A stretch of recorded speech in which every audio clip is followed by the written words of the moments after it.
తమిళనాడులో జరిగిన lockup death కేసులో 9 మంది పోలీసులకు మదురై కోర్టు ఉరిశిక్ష విధించింది.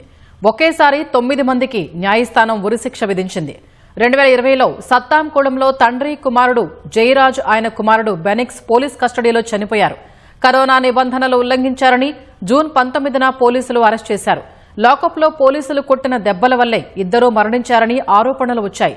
ఆ ఇద్దరి మరణానికి కారణమైన 9 మంది పోలీసులకు మరణశిక్ష విధిస్తూ న్యాయస్థానం తీర్పిచ్చింది.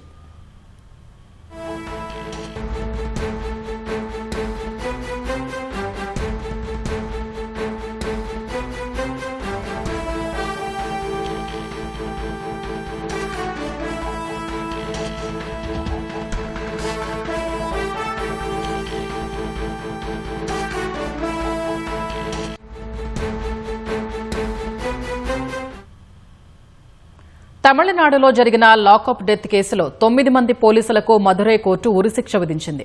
ఒకేసారి 9 మందికి న్యాయస్థానం ఉరిశిక్ష విధించింది. 2020లో సత్తాంకుళంలో తండ్రి కుమారుడు జయరాజ్ ఆయన కుమారుడు బెనిక్స్ పోలీస్ కస్టడీలో చనిపోయారు. కరోనా నిబంధనలు ఉల్లంఘించారని జూన్ 19న పోలీసులు అరెస్ట్ చేశారు. లాకప్లో పోలీసులు కొట్టిన దెబ్బల వల్ల ఇద్దరూ మరణించారని ఆరోపణలొచ్చాయి. ఆ ఇద్దరి మరణానికి కారణమైన 9 మంది పోలీసులకు మరణశిక్ష విధిస్తూ న్యాయస్థానం తీర్పిచ్చింది.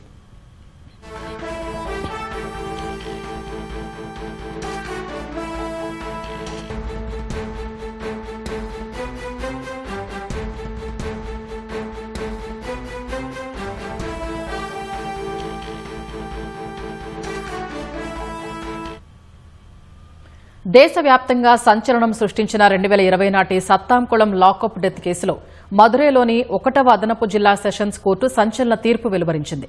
వ్యాపారి జయరాజ్ ఆయన కుమారుడు బెనిక్స్ మరణానికి కారణమైన 9 మంది పోలీసులకు మరణశిక్ష విధించింది. శిక్షల ఖరారును వాయిదా వేసింది. ఈ కేసులో మొత్తం 10 మంది పోలీసులపై సీబీఐ కేసు నమోదు చేయగా విచారణ సమయంలో ఒక పోలీసు అధికారి కోవిడ్ కారణంగా మృతి చెందారు.